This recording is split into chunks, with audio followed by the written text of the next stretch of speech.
Hi friends, कैसे हैं आप सभी लोग। आपका फिर से स्वागत है आपके अपने इस YouTube channel Vikram sir English Pilani में। तो आज हम जो है वो आपके लिए एक नया टॉपिक लेके आए हैं जो कि 9th 8th क्लास से लेकर के और हम कह सकते हैं कि 6th क्लास से लेकर के आगे तक कंपटीशन एग्जाम्स तक ये टॉपिक जो है वो कॉमन टॉपिक है। तो चलिए हम आज नया टॉपिक लेके आए हैं, वो है अपना मॉडल। देखिए, मॉडल के बारे में आज जो है वो हम पढ़ने वाले हैं कि मॉडल जो है वो क्या चीज होती है और किस प्रकार से हम इसका उपयोग करते हैं। तो सबसे पहले इंपॉर्टेंट चीज ये है कि जिन भी फ्रेंड्स ने या स्टूडेंट्स ने अभी तक चैनल को सब्सक्राइब नहीं किया है वो चैनल को सब्सक्राइब जरूर कर लें, क्योंकि सभी ग्रामर के लगभग जितने भी टॉपिक हैं वो सारे के सारे अपलोड किए जाएंगे और सभी क्लासेस के चैप्टर्स जो है वो भी अपलोड किए जाएंगे। तो चलिए स्टार्ट करते हैं। अपना टॉपिक है मॉडल। मॉडल, अब देखिए मॉडल जो है इसकी उत्पत्ति मूड शब्द से हुई है। इसकी उत्पत्ति किससे हुई है, यानी कि इसका ओरिजिन जो है वो किससे हुआ है, मूड वर्ड से। और ये कौन सी भाषा का है, लैटिन भाषा का है। अब लैटिन भाषा के अंदर एक मूड शब्द है, उससे मॉडल शब्द बना है। अब मूड का मतलब क्या होता है, जैसे हम काफी बार क्या हम दिन में 1-2 बार तो डेली रेगुलरली ये बात कही देते हैं कि आज यार मेरा मूड खराब है, वही वाला मूड है। मूड का मतलब क्या होता है, मन के भाव। क्या होता है, मन के भाव। अर्थात हम अपने मन के भावों को एक्सप्रेस करने के लिए, बताने के लिए हम किसका उपयोग करते हैं, कुछ वर्ड्स का इस्तेमाल करते हैं, कुछ वर्ड्स का यूज करते हैं और वो वर्ड्स ही क्या कहलाते हैं, मॉडल्स कहलाते हैं। यानी कि हम अपने मन के भावों को, क्योंकि कुछ ऐसे भाव होते हैं जिनकी ट्रांसलेट हम इंग्लिश में नहीं कर सकते, तो इसलिए उनके लिए कुछ वर्ड्स जो हैं वो काम में लिए जाते हैं और उन्हीं वर्ड्स को क्या कहा जाता है, मॉडल कहा जाता है। तो यहाँ पर कुछ मॉडल्स हैं जिनके बारे में हम पढ़ेंगे कि वो मॉडल कौन कौन से हैं जिनका हमें उपयोग करना है। तो चलिए पहले हम मॉडल्स के देखते हैं कौन कौन से मॉडल है।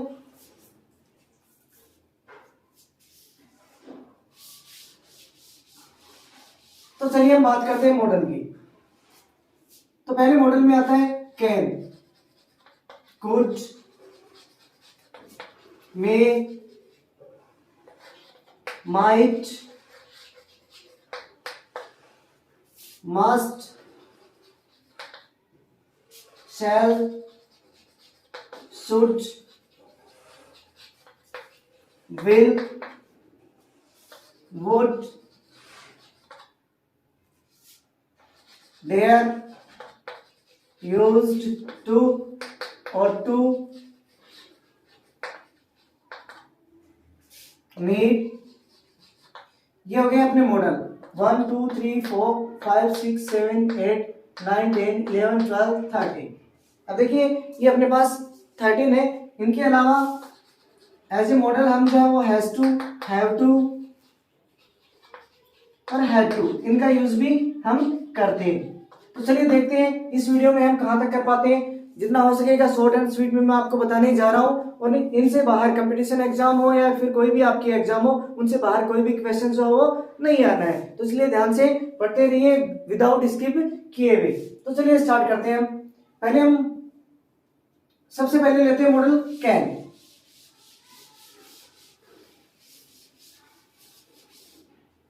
अब देखिए कैन मॉडल को लेते हैं। कैन, इसका मतलब होता है सकना हिंदी में। इसका अर्थ क्या होता है, सकना। अब देखिए बहुत मीडियम के जो बच्चे हैं, हिंदी मीडियम के भी हैं, इंग्लिश मीडियम के भी हैं, तो मैं कोशिश करूंगा कि दोनों ही लैंग्वेज में बताऊं, तो इसलिए ध्यान से सुनते रहिएगा। तो पहला है अपना, इसका जो कैन का यूज है वो कहां पर किया जाता है। सबसे इंपॉर्टेंट चीज ये है कि कैन का यूज हम कहां कहां पर कर सकते हैं और कहां पर हम इस चीज को अप्लाई कर सकते हैं। तो पहला देखिए rule number first, for the present ability, यानी कि वर्तमान योग्यता।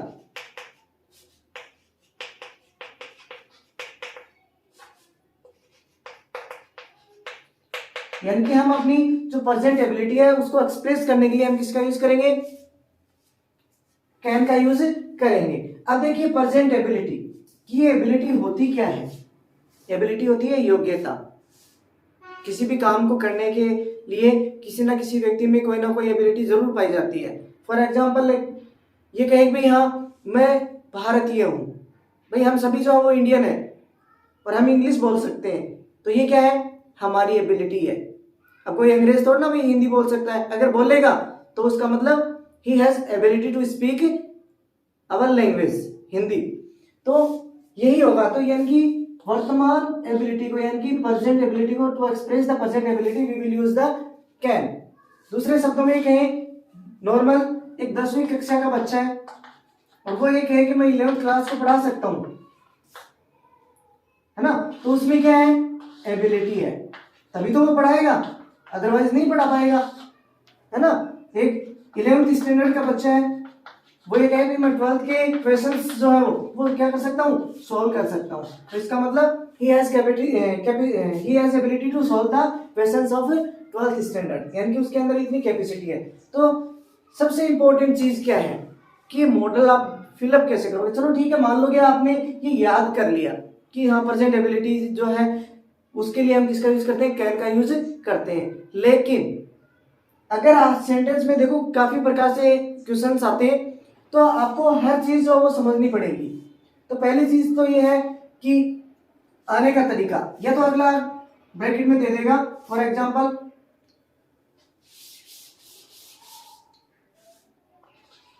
सी स्पीक इंग्लिश, और आगे ब्रैकेट में दे दिया एबिलिटी या प्रेजेंट एबिलिटी,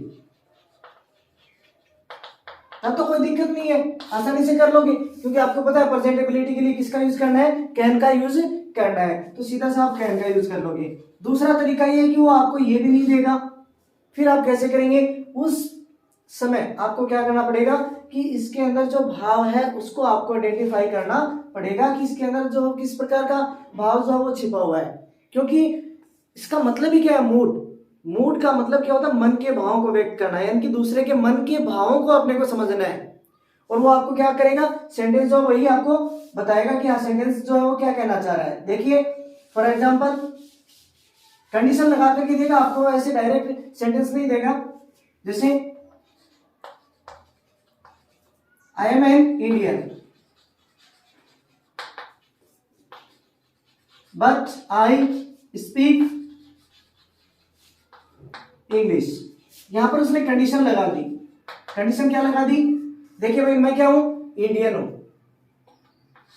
मैं क्या हूं, एक इंडियन हूं, लेकिन फिर भी मैं क्या कर सकता हूं, इंग्लिश बोल सकता हूं, तो यानी कि कंडीशन कौन सी होगी, भारतीय होने की। भारतीय तो हमारी जो नेशनल लैंग्वेज है, जो मातृभाषा है वो क्या है, हिंदी है, और हम दूसरे देश की भाषा को बोल रहे हैं, तो इसका मतलब हमें क्या है, एबिलिटी है। तो यहां से अपने को क्या करना पड़ेगा, आइडेंटिफाई करना पड़ेगा, और आइडेंटिफाई करके हम किसका यूज करेंगे, मॉडल का चुनाव करेंगे। तो इसके अनुसार इसमें क्या आ गई, प्रेजेंट एबिलिटी, यानी कि अभी वो क्या कर सकता है, बोल सकता है। देखो यहाँ पर टेंस कौन सा दिया हुआ है, प्रेजेंट दिया हुआ है, और सीधा सा सिंपल सा है। लास्ट में मैं आपको ट्रिक भी बताऊंगा कि हाँ आप जो किस प्रकार से फिलअप कर सकते हैं। ये दो तरीके हैं जो कि आपके एग्जामिनेशंस में आते हैं, चाहे आपकी कंपटीशन एग्जाम हो या फिर आपकी बोर्ड की एग्जाम हो या नॉन बोर्ड एग्जाम हो।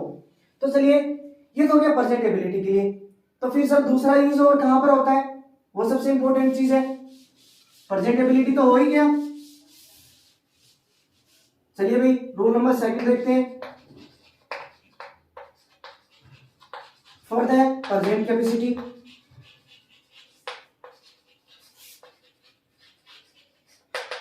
यानी कि वर्तमान क्षमता के लिए बहुत सारे जो बच्चे हैं वो ये कहते हैं सर एबिलिटी और कैपेसिटी एक ही चीज होती है। नहीं बेटा, दोनों जो है वो अलग अलग होती है। एबिलिटी अलग चीज होती है और कैपेसिटी अलग चीज होती है। यहाँ पर हम बात करते हैं मानसिक बुद्धि या फिर मानसिक शक्ति की या योग्यता की। यहाँ पर हम करते हैं शरीर की योग्यता की, है ना। यहाँ पर मतलब शरीर की जो कैपेसिटी है, चाहे वो ग्रहण करने की हो या फिर कुछ करने की हो, तो उसके एवज में हम किसका यूज करेंगे, कैपेसिटी का यूज करते हैं। अर्थात देखिए फॉर एग्जांपल कैपेसिटी को व्यक्त करने के लिए I am ill but I run fast. अब देखिए वो क्या है, मैं कह रहा हूं कि मैं बीमार हूं, लेकिन फिर भी मैं क्या कर सकता हूँ, तेज दौड़ सकता हूँ। इसका मतलब मेरे अंदर क्या है, वो स्टेमिना, वो कैपेसिटी है ना। तो उसके लिए हम किसका यूज करेंगे, कैन का यूज करेंगे भाई, सिंपल सा है। चलो दूसरा एग्जांपल के लिए, सी is 10 years old but she drink 10 liter water। ये उसकी कैपेसिटी है ग्रहण करने की, कि भाई वो जो है वो कितने साल की है, 10 साल की है, लेकिन वो क्या कर सकती है, 10 लीटर पानी को पी सकती है। और 10 लीटर पानी को पीने का मतलब क्या है, उसके अंदर इतनी कैपेसिटी है कि वो 10 लीटर को डाइजेस्ट कर ले या अपने अंदर ले ले। तो यहाँ पर हम किसका यूज करेंगे, कैन का यूज करेंगे। तो चलिए पहली होगी प्रेजेंट एबिलिटी, उसको एक्सप्रेस करने के लिए कैन का यूज करेंगे। दूसरा हो गया प्रेजेंट कैपेसिटी, उसको एक्सप्रेस करने के लिए हम किसका यूज करेंगे, कैन का यूज करेंगे। तो चलिए फिर नेक्स्ट रूल देखते हैं। मुझे लगता है दोनों जो रूल है वो आपको कंफर्म हो गए होंगे। अब नेक्स्ट वाले की तरफ बढ़ते हैं। तो अपना जो नेक्स्ट वाला रूल है वो अपना क्या कहता है, जो कैन है उसका जो यूज होता है वो किसके लिए होता है, for the present power.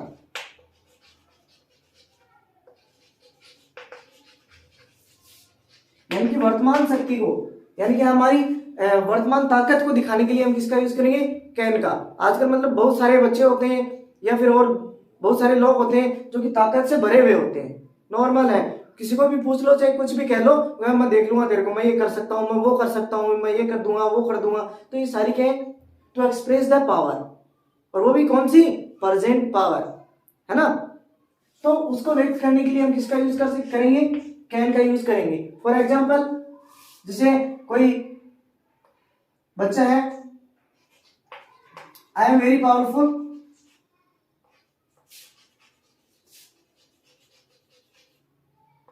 So I beat 10 people। Normal सी चीज है कि भाई मैं बहुत शक्तिशाली हूं और मैं जो है वो क्या कर सकता हूं, 10 लोगों को पीट सकता हूं। तो यहाँ पे क्या जाएगा, कैन। बहुत सारे पहलवान होते हैं तो कहते हैं भाई यहाँ आ जाओ भाई, अखाड़े में देख लूंगा मैं तेरे को, है तेरे जैसे 5-4 पहलवानों को मैं चित कर सकता हूँ, है ना। तो वो क्या कर रहा है, अपनी शक्ति को व्यक्त कर रहा है, अपनी पावर को एक्सप्रेस कर रहा है, और उस अवस्था में हम किसका यूज करेंगे, कैन का यूज करेंगे। और दूसरा नॉर्मल वे में यदि देखा जाए तो, I am 10 years old but I lift 100 kg weight। Normal आदमी के लिए 100 kg वेट उठाना है, 100 kg वेट उठाना काफी मुश्किल काम होता है। और मुश्किल क्या, ये मान लो कि बहुत ही ज्यादा मुश्किल होता है, लेकिन एक 10 साल का बच्चा ये कहता है कि भाई हाँ मैं 100 kg वेट उठा सकता हूँ। अगला वेट लिफ्टिंग की प्रैक्टिस करता है जो भी है, लेकिन उसके शरीर में इतनी ताकत है कि वह क्या कर सकता है, 100 kg वेट को उठा सकता है। That's why we will use here can. Clear है एवरीवन। अगर कोई डाउट हो, किसी भी बच्चे की कोई भी समझ नहीं आया हो, तो वो अपने कमेंट बॉक्स में अपने सुझाव जो वो डाल सकता है। तो चलिए फिर नेक्स्ट पे चलते हैं। रूल 3 हो गए, पहला प्रेजेंट एबिलिटी के लिए, दूसरा प्रेजेंट कैपेसिटी के लिए, और तीसरा प्रेजेंट पावर के लिए। तो अब चलते हैं फोर्थ वाले के ऊपर, नेक्स्ट रूल पे चलते हैं अपन। अपना नेक्स्ट रूल जो है वो क्या कहता है,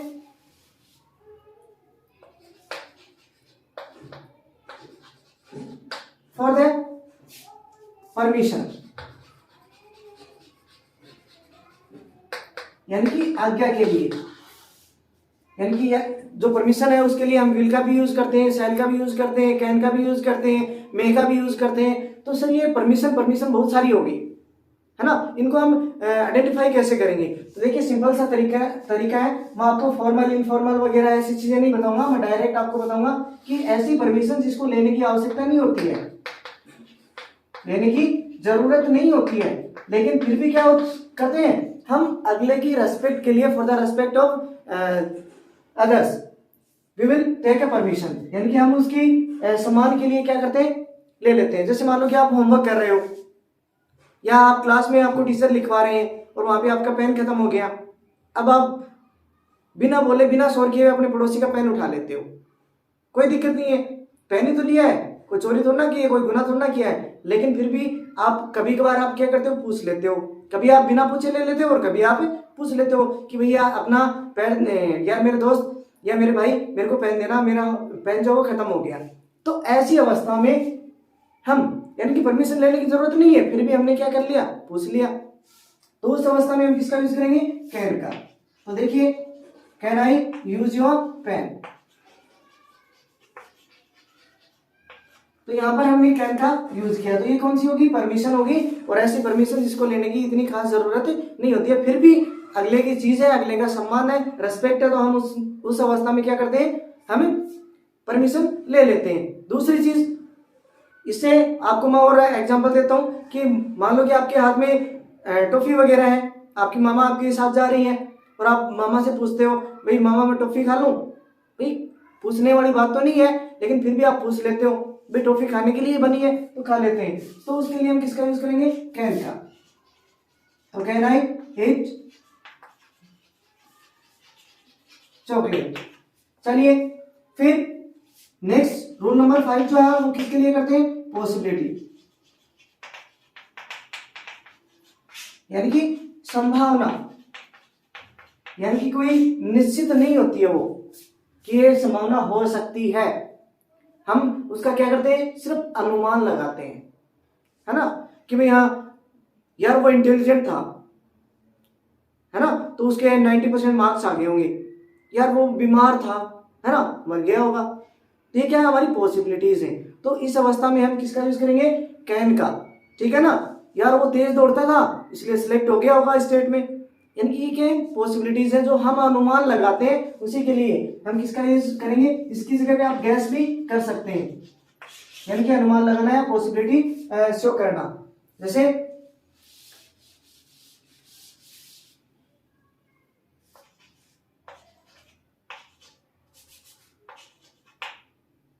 she was in so she died। तो यहाँ पे क्या आ जाएगा, वो बीमार थी इसलिए क्या हो सकता है कि वो मर भी सकती है ना। तो ये क्या होगी, नॉर्मल पॉसिबिलिटी होगी। तो चलिए ये था अपना पहला मॉडल कैन। उम्मीद करता हूँ आपके समझ आया होगा। यदि कोई भी दिक्कत हो, कोई किसी भी प्रकार की कोई भी प्रॉब्लम हो, तो आप कमेंट बॉक्स में अपना जो क्वेश्चंस जो है वो आप पुट अप कर सकते हैं, उसका आंसर आपको डेफिनेटली मिलेगा। तो चलिए फिर नेक्स्ट पे चलते हैं। यदि आपको पसंद आया हो वीडियो या मॉडल तो आप लाइक जरूर करना और शेयर करना ना भूलें। चलिए फिर नेक्स्ट पे चलते हैं, कुड। अपना दूसरा सेकंड जो मॉडल है वो है कुड। कुड जो है वो कैन का पास्ट होता है, यानी कि जहां पर हम कैन का यूज करते हैं और वहीं पर हम किसका यूज करेंगे, कुड का। थोड़ा सा डिफरेंस है, बाकी कैन का यूज कहां पर होता है, प्रेजेंट के लिए होता है, बाकी कुड का यूज किसके लिए होगा, पास्ट के लिए होगा। तो चलिए भाई यूज कैसे होगा वो देखते हैं। पहला यूज हम देखते हैं, हमने कैन का यूज किया था प्रेजेंट एबिलिटी के लिए, तो भाई इसका यूज जो है वो पास्ट एबिलिटी के लिए कर दो, यानी कि भूतकालीन योग्यता, यानी कि पहले की एबिलिटी को व्यक्त करने के लिए या एक्सप्रेस करने के लिए हम किसका यूज करेंगे, कुड का यूज करेंगे। अब जैसे मान लो कि वो तो बात, अब मैं मेरी बात करूं, ठीक है, कि जब मैं ना 5वीं कक्षा में पढ़ता था या दूसरी कक्षा में पढ़ता था या LKG क्लास में पढ़ता था, मेरे को 20 तक पहाड़े आते थे, यानी कि मैं 20 तक पहाड़े बोल सकता था ना। वो क्या होगी, मेरी पास्ट एबिलिटी होगी कि जब मैं भी इंग्लैंड में रहता था उस टाइम मैं इंग्लिश बोल सकता था, वो भी क्या होगी, मेरी पास्ट। अब है या नहीं उससे कोई मतलब नहीं है, लेकिन पास्ट में वो एबिलिटी हमारे अंदर थी, उसको एक्सप्रेस करने के लिए बहुत बार बातें चल जाती है। अपने पेरेंट्स जो हैं वो भी बात करते होंगे, जो फॉर पेरेंट्स हैं, है ना, जो ग्रैंड पेरेंट्स हैं वो भी आपको बताते होंगे, भाई उस जमाने में ऐसा हुआ करता था तो हम ऐसे कर सकते थे, है ना, आजकल के बच्चे ऐसे हो गए, कुछ नहीं हो पाता है। तो पास्ट एबिलिटी को एक्सप्रेस करने के लिए हम किसका यूज करेंगे, कुड का। जो डिफरेंस मिलेगा वो आपको मिलेगा प्रेजेंट और पास्ट में, अर्थात जो सेंटेंस मिलेगा आपको प्रेजेंट टेंस का या पास्ट टेंस का मिलेगा। इसको आइडेंटिफाई कर लेना, आपका लगभग 90% आंसर जो वो क्या हो जाएगा, सही हो जाएगा। तो देखिए for example, when I was in 6th standard, I solve the questions of 7th standard.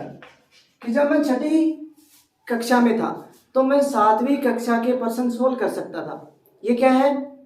मेरी पास्ट एबिलिटी है। क्योंकि मैं मेरे बारे में बता रहा हूँ, मैं अपने विचारों को व्यक्त कर रहा हूँ, मेरे मन के भावों को व्यक्त कर रहा हूँ कि जब मैं छठी कक्षा में था तो मैं 7वीं के प्रश्न सोल्व कर लेता था। इसका मतलब मैं बहुत ज्यादा इंटेलिजेंट था। अब मैं एक्सप्रेस कर रहा हूँ तो इसका मतलब किसको एक्सप्रेस कर रहा हूँ? पास्ट एबिलिटी को। वो चाहे भले ही मुझे आज कुछ भी आता हो या नहीं आता हो, लेकिन वो बात कब की है? पहले की है। तो उस अवस्था में हम किसका यूज करेंगे? कुड का यूज करेंगे। ये लीजिए, दूसरा मैंने आपको बताया कि आइडेंटिफाई करने का तरीका प्रेजेंट और पास्ट। ये देखो यहाँ पर प्रेजेंट, यहाँ पर पास्ट टेंस दिया हुआ है और कैन का जब हमने पढ़ा था तो उसमें हमने प्रेजेंट टेंस का यूज किया था। Now the second rule, past capacity, यानी कि हम प्रेजेंट कैपेसिटी के लिए हमने यूज किया था कैन का, तो हम पास्ट में जो पास्ट कैपेसिटी है उसके लिए हम किसका यूज करेंगे? कुड का। यानी कि हम अपने पास्ट की कैपेसिटी बहुत बार अपने यहाँ पर होती है, जैसे मतलब वो उस गांव में ऐसा आदमी था, वो इतना लड्डू खा जाया करता था, इतना घी पी लिया करता था, या फिर इतने रसगुल्ले खा जाया करता था। तो वो क्या थी? उनकी पास्ट कैपेसिटी।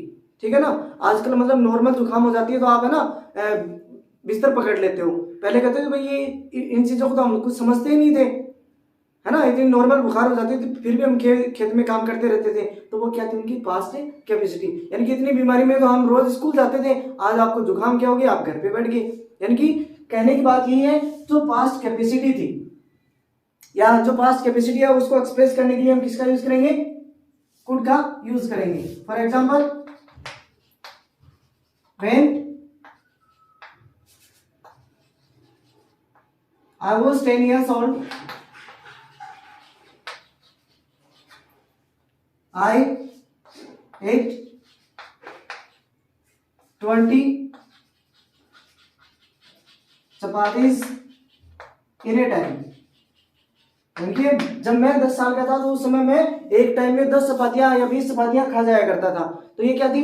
मेरी पास्ट कैपेसिटी थी। आज हो सकता है मैं मुझे एक नहीं आती है, एक नहीं खा पाता हूँ या 2 नहीं खा पाता हूँ या 5 नहीं खा पाता हूँ, लेकिन पास्ट में ये मेरी क्या थी? पास्ट कैपेसिटी थी। इसको एक्सप्रेस करने के लिए हम किसका यूज करेंगे? भाई कुड का यूज करेंगे। जैसा कि फिर नेक्स्ट रूल पे चलते हैं। जैसा कि मैंने आपको बताया था कि प्रेजेंट पावर के लिए हमने किसका यूज किया था?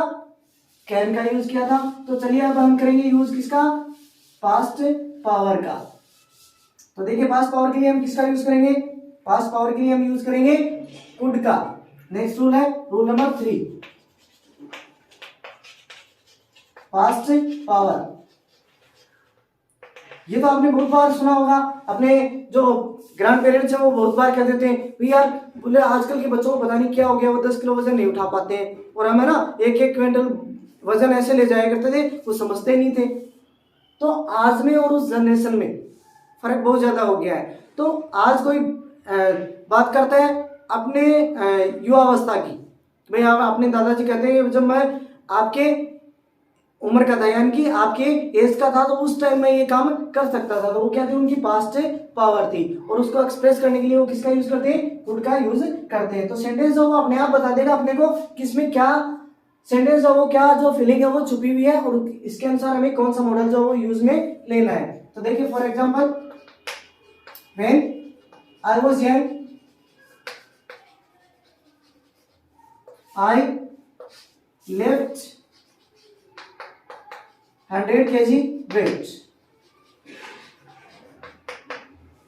मैं बिल्कुल सिंपल एग्जांपल ले रहा हूं ताकि आपके जो कॉन्सेप्ट है वो अच्छे से क्या हो जाए? क्लियर हो जाए।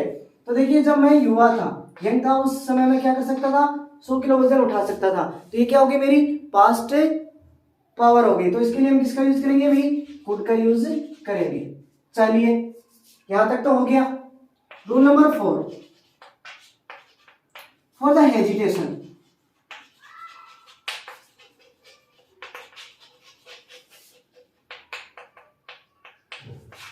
अब हेजिटेशन का मतलब होता है हिचकिचाहट। तो हिचकिचाहट के लिए हम किसका यूज करेंगे? भाई कुड का यूज करेंगे। अब हेजिटेशन हमें होती कहां पर है? अब नॉर्मली मान लो कि आपके फ्रेंड्स के पास गाड़ी है या जो कुछ भी है ना, या फिर साइकिल है ना, या फिर आपके पास कोई मतलब उनके पास अच्छे शूज हैं वगैरह हैं, आपको शादी वादी में जाना है तो आप उनकी साइकिल मांग लेते हैं, बाइक ले लेते हैं, है ना, या फिर उनके जूते वगैरह कपड़े वगैरह मतलब हम शेयर कर लेते हैं। नॉर्मल है, कोई दिक्कत नहीं होती, उसमें कोई हेजिटेशन नहीं होती है। लेकिन क्या मान लो कि आप जाकर के मोदी जी से मांग लोगे कि भाई हाँ मोदी जी आप वाली कार दे दो, मेरे को शादी में जाके आना है ना, या फिर अशोक गहलोत जी से मांग लोगे, या फिर किसी अनजान आदमी से आप मांग लोगे कि भाई आप अपनी गाड़ी देना, अननोन पर्सन से? क्यों नहीं मांग पाते हो?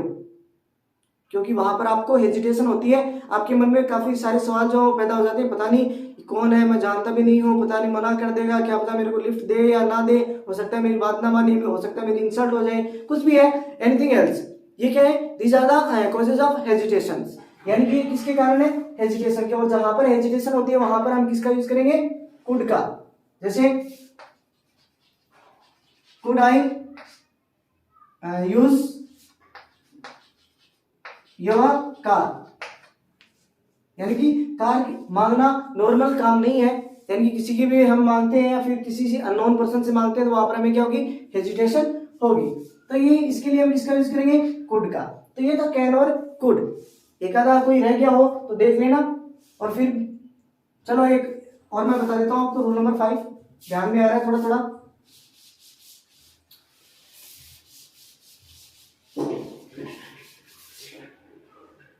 Rule number 5 for the future permission.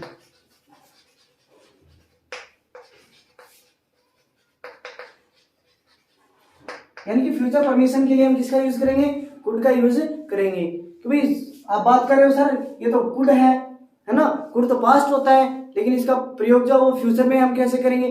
Future permission के लिए हम किसका यूज करते हैं? कुड का यूज करते हैं। शेल का भी करते हैं, विल का भी करते हैं, कुड का भी करते हैं और वुड का भी करते हैं। तो देखिए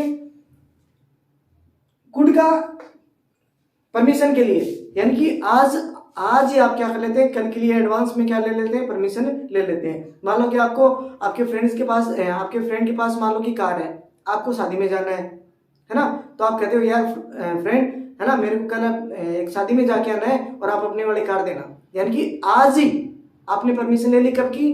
कल की ले ली। तो उस अवस्था में हम किसका यूज करेंगे? कुड का यूज करेंगे। तो देखिए could I use your car tomorrow. तो यहां पर जो है कुड का यूज हमें कर सकते हैं। तो चलिए ये तो था अपना कैन और कुड, और आशा करता हूं, उम्मीद करता हूं कि आपके समझ में आ गया होगा। तो चलिए फिर नेक्स्ट पे चलते हैं। एक वीडियो जो है वो तो काफी लंबा हो जाएगा, मैं थोड़ा सा आपको शॉर्ट एंड स्वीट बताने की कोशिश कर रहा हूं। तो देखिए नेक्स्ट है अपना, मैं एक साथ में करवा रहा हूं, मे, माइट और मस्ट। यानी कि अपने पास 3 मॉडल है,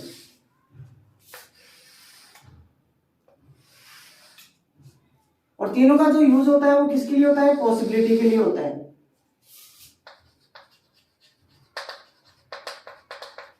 इसका यूज भी पॉसिबिलिटी के लिए होता है और इसका यूज भी पॉसिबिलिटी के लिए होता है।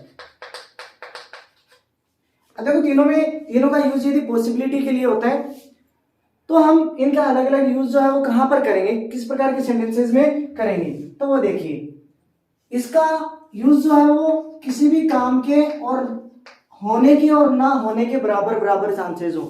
कि मान लो कि हम किसी चीज की कल्पना करते हैं, इमेजिनेशन करते हैं, किसी चीज के बारे में सोचते हैं, किसी काम के होने के बारे में सोचते हैं कि यार ये काम हो भी सकता है, यार ये काम नहीं भी हो सकता।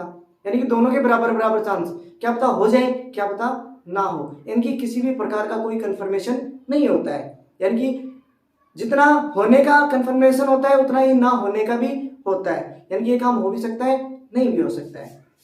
चलिए दूसरा होता है रिमोट पॉसिबिलिटी।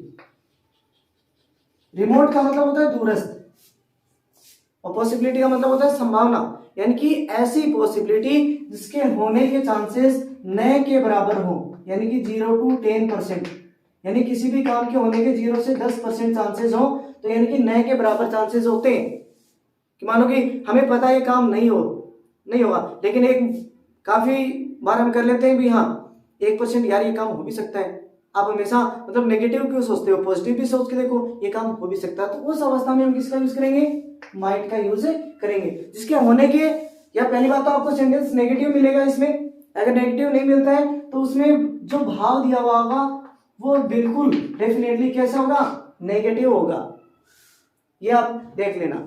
दूसरा, तीसरा जो है वो है पॉसिबिलिटी, कौन सी, स्ट्रॉन्ग पॉसिबिलिटी, यानी कि अत्यधिक संभावना, यानी कि किसी भी काम के होने की 90% से लेकर के 100% तक चांसेस, यानी कि जिसका हमें लगभग कंफर्मेशन रहता है कि ये काम होगा, डेफिनेटली होगा। 1-2% ऐसा होता है, रेयर केस में कोई हो तो ना हो, बल्कि ये काम होगा। तो इस अवस्था में हम किसका यूज करेंगे, मस्ट का यूज करेंगे। तो चलिए हम एक एग्जाम्पल के द्वारा समझते हैं। नॉर्मल सा एग्जाम्पल हम लेते हैं।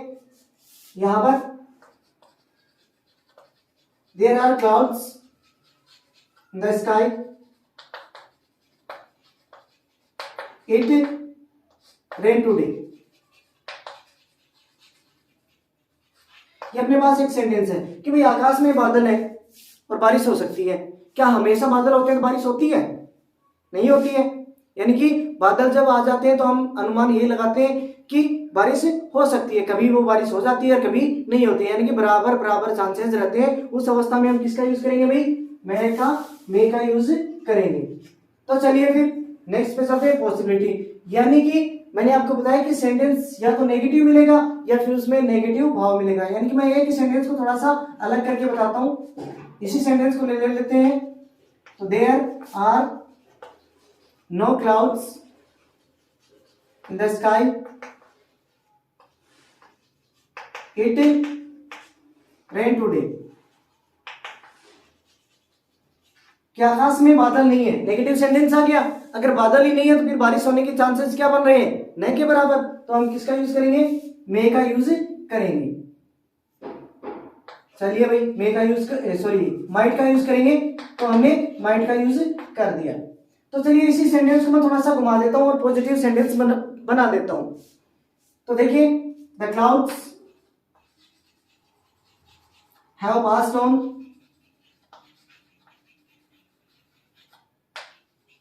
It rain today. दोनों सेंटेंस में कोई फर्क नहीं है। अगर आप बात करें किसकी, सेंस की बात करें, तो सेंस दोनों का सेम है।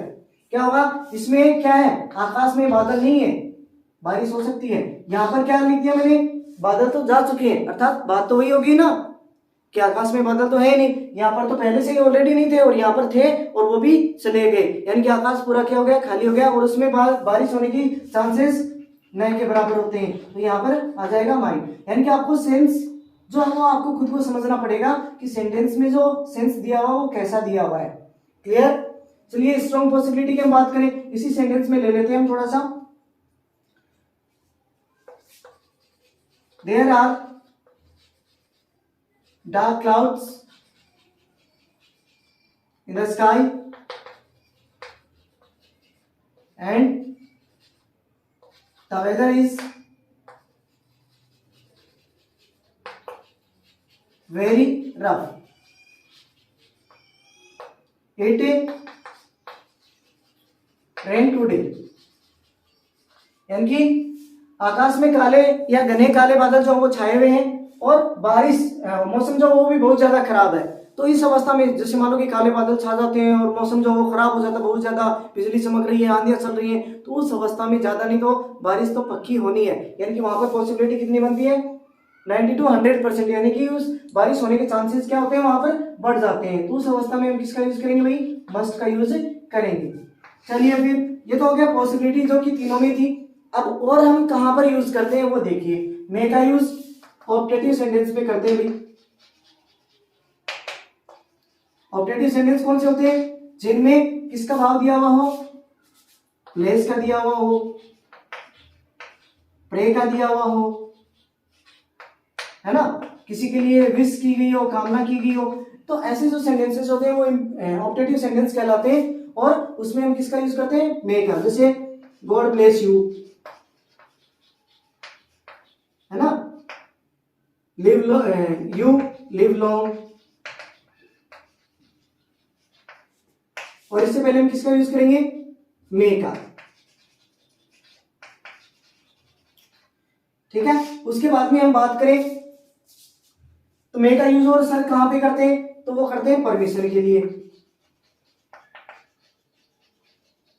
और परमिशन भी कैसी, ऐसी परमिशन जिसको लेना अत्यंत आवश्यक होता है, अगर नहीं लेते तो अगले की गरिमा को ठेस पहुंचती है, यानी कि अगले का अपमान होता है। यानी कि मतलब आप क्लास में हो और टीचर आपको पढ़ा रहे हैं तो आप बिना पूछे अगर आप आ जाते हैं क्लास में तो वहां पर टीचर का क्या हो जाता है, अपमान हो जाता है। तो इसलिए आप क्या करते हैं, परमिशन लेकर के आते हैं। तो यानी कि ऐसी जगह या ऐसी परमिशन जिसको लेना बहुत ज्यादा जरूरी होता है, उसके लिए हम किसका यूज करेंगे, मे का यूज करेंगे। तो आप बहुत बार कहते होंगे, आपने ये वर्ड तो रट रखा होगा, मे कम इन sir.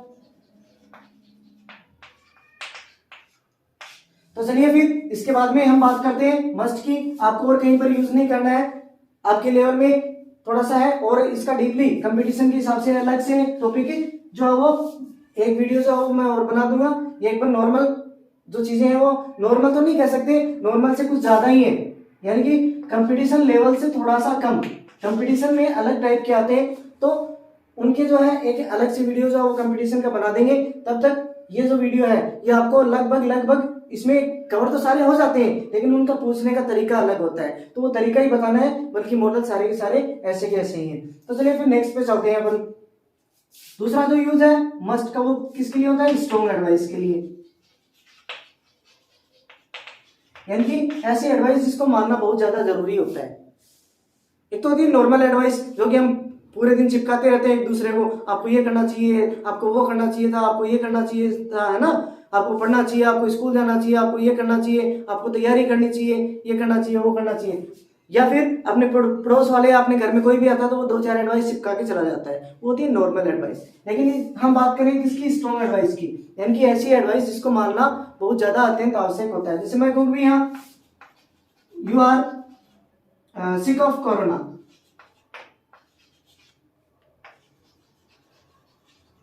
You go to doctor, है ना। आप जो कोरोना से पीड़ित हो गए, इसका मतलब आपकी जो बीमारी है वो गंभीर है, इसलिए आपको कहाँ जाना चाहिए, डॉक्टर के पास जाना चाहिए। तो ये क्या होगी, स्ट्रॉन्ग एडवाइस होगी। और इसके लिए हम किसका यूज करेंगे, मस्ट का। तो चलिए मैं एक बार इसको मिटा देता हूं थोड़ा सा।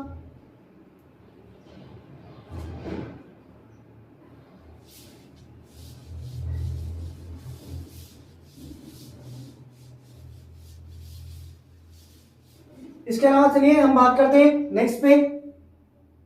स्ट्रॉन्ग एडवाइस हो गया, स्ट्रॉन्ग पॉसिबिलिटी होगी। फिर हम बात करते हैं रूल्स की। रूल्स भी कौन से, चाहे वो ट्रैफिक रूल्स हो या स्कूल के कोई रूल्स हो या अपना कॉन्स्टिट्यूशन हो,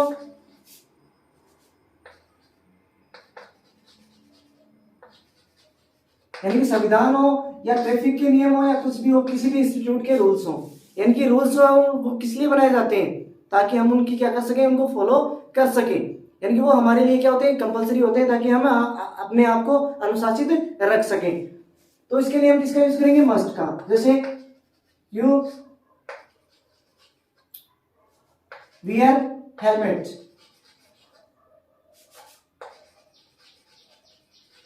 ड्यूरिंग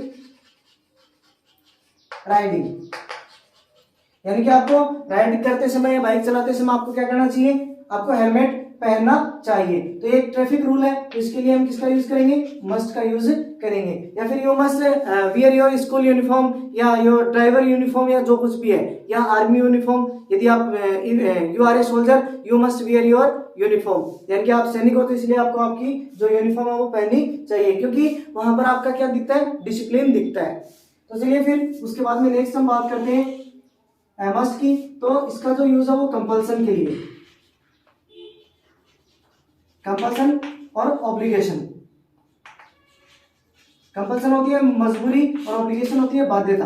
दोनों मिलते जुलते शब्द है, लेकिन थोड़ा सा डिफरेंस है इनमें कि कंपल्सन तो यानी कि मजबूरी जो है वो स्वयं की हो सकती है, कोई दूसरा मजबूर करे वो बात अलग है। ऑब्लिगेशन होती है बाध्यता, यानी कि किसी दूसरे के द्वारा हमें क्या किया जाता है, ऑब्लाइज किया जाता है। जैसे हम मान लो कि आपके स्कूल के टीचर है ना, वो आपको ऑब्लाइज करते हैं कि आपको ये होमवर्क करना ही है, आपको ये चैप्टर लर्न करना ही है। तो दीज आर द ऑब्लिगेशंस, है ना। कंपल्सन होगी भाई आप जो है वो स्टूडेंट हो, इसलिए आपको रोज स्कूल जाना पड़ेगा, तो वो क्या होगी, आपकी कंपल्सन होगी, मजबूरी होगी कि भाई आप स्टूडेंट होते इसलिए आपको जाना पड़ेगा, है ना। तो इसके लिए हम किसका यूज करेंगे, मस्ट का। जैसे being a student you go to school, यानी कि एक छात्र होने के नाते आपको क्या करना चाहिए, रोज स्कूल जाना चाहिए। तो यहाँ पर आ जाएगा मस्ट। एक प्रकार से ये हो गया कंपल्सन। यानी कि आज के वीडियो में हमने 5 मॉडल पढ़ लिए हैं। मॉडल का दूसरा जो वीडियो है वो जल्दी आपके सामने आने वाला है, देखना आज या कल में जो है वो मैं अपलोड कर दूंगा, क्योंकि इसमें सारे नहीं हो पाएंगे और ज्यादा करेंगे तो फिर डिटेल में पढ़ाएंगे तो वीडियो जो वो काफी लंबा हो जाएगा। तो उम्मीद करता हूँ आपको ये वीडियो काफी पसंद आया होगा, और यदि आपको पसंद आया हो तो आप लाइक और शेयर जरूर कर दीजिएगा। Thank you very much for watching my video.